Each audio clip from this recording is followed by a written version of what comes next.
आणि भाजप 52 जागांवर महाराष्ट्रातला तिसरा निकाल जाहीर झालेला आहे। हा निकाल कुणाच्या बाजूने तर भोकरमध्ये भाजपचा उमेदवार विजय झालाय। भोकरमध्ये भाजपच्या उमेदवारांना या ठिकाणी विजय मिळवलेला आहे। अशोक चव्हाण यांच्या कामगिरीला मोठं यश मिळालंय।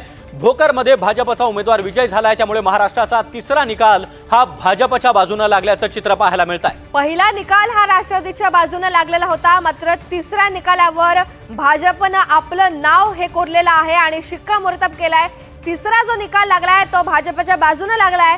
भोकरमधली ही माहिती समोर येते, जिथे महाराष्ट्रातला तिसरा निकाल हा जाहीर झाला आणि भोकरमध्ये भाजपचा उमेदवार विजयी झालेला आहे। विदर्भात अजित पवार गटाचा पहिला विजय पाहायला मिळाला। वर्धाच्या आर्वीमध्ये भारती पोटखुडे या विजयी झाल्यात आणि विदर्भात अजित पवार गटाचा पहिला विजय म्हणावा लागेल। मात्र विदर्भामध्ये खरं तर भाजपनं सागर प्रचंड जोर लावलेला होता, असं असताना राष्ट्रवादीचा हा मोठा विजय। नक्कीच तर विदर्भामध्ये अजित पवार गटानं खातं उघडलेलं आहे। खेडमध्ये शिवसेनेचा उमेदवार सध्या आघाडीवर आहे, तर यवतमाळमध्ये भाजपच्या प्रियदर्शनी उईके या सध्या पुढे आहेत।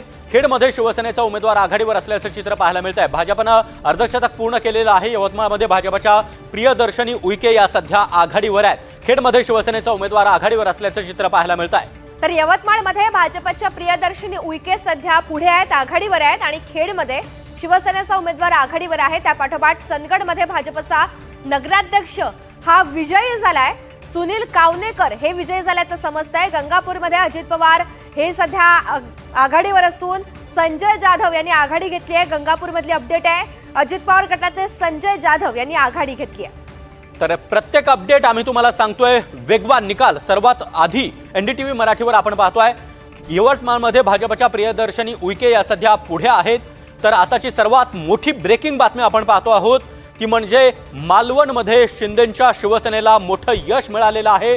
निलेश राणे यांची चमकदार कामगिरी आपल्याला पाहायला मिळते। निलेश राणे यांनी आपली प्रतिष्ठा पणाला लावलेली होती। ममता वराडकर 5व्या फेरीमध्ये सध्या आघाडीवर आहेत।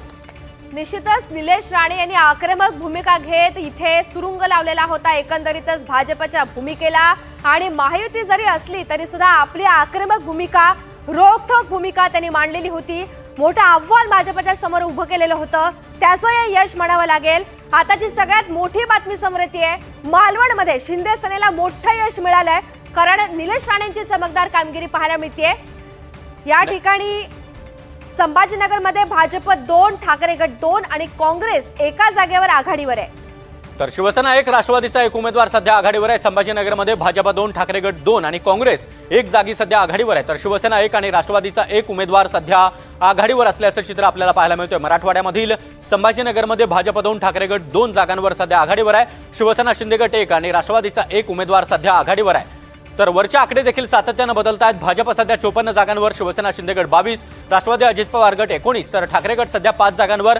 काँग्रेस महाविकास आघाडीमध्ये मोठा भाऊ ठरताना पाहायला मिळतंय। काँग्रेस सध्या 16 जागांवर आघाडीवर आहे, तर शरद पवार गट केवळ 5 जागांवर सध्या आघाडीवर आहे। आणि रत्नागिरीमध्ये महायुतीला मोठं यश मिळालेलं आहे आणि दुसरीकडे खामगावमध्ये भाजपचे 18 नगरसेवक विजयी झालेत। रत्नागिरीमध्ये महायुतीला मोठं यश मिळालंय, कारण शिवसेनेचे उमेदवार पुढे आहेत।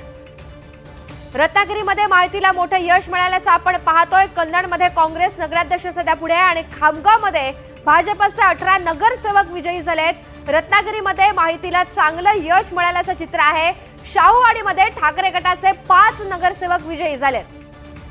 तर शाहूवाडीमध्ये ठाकरे गटाचे 5 नगरसेवक आता विजयी झालेले आहेत। शाहूवाडीमध्ये ठाकरे गटाला हे मोठं यश म्हणावं लागेल। कणकवलीमध्ये संदेश पारकर हे केवळ 3 मतांनी आघाडीवर असल्याचं चित्र आपल्याला पाहायला मिळतंय। नांदेडच्या मुदखेडमध्ये भाजप सध्या पिछाडीवर आहे, तर शाहूवाडीमध्ये ठाकरे गटाचे 5 नगरसेवक हे विजयी झालेले आहेत। आताची महत्त्वाची बातमी, आणि कणकवलीमध्ये 4 ठिकाणी सध्या आघाडी घेतलेली आहे। अशोक चव्हाण यांच्या बालेकिल्ल्यामध्ये भाजप मात्र पिछाडीवर आहे। शाहूवाडीमध्ये ठाकरे गटाचे 5 नगरसेवक विजयी झालेत। नाशिकमध्ये राष्ट्रवादी काँग्रेसने चांगला विजय मिळवलेला आहे।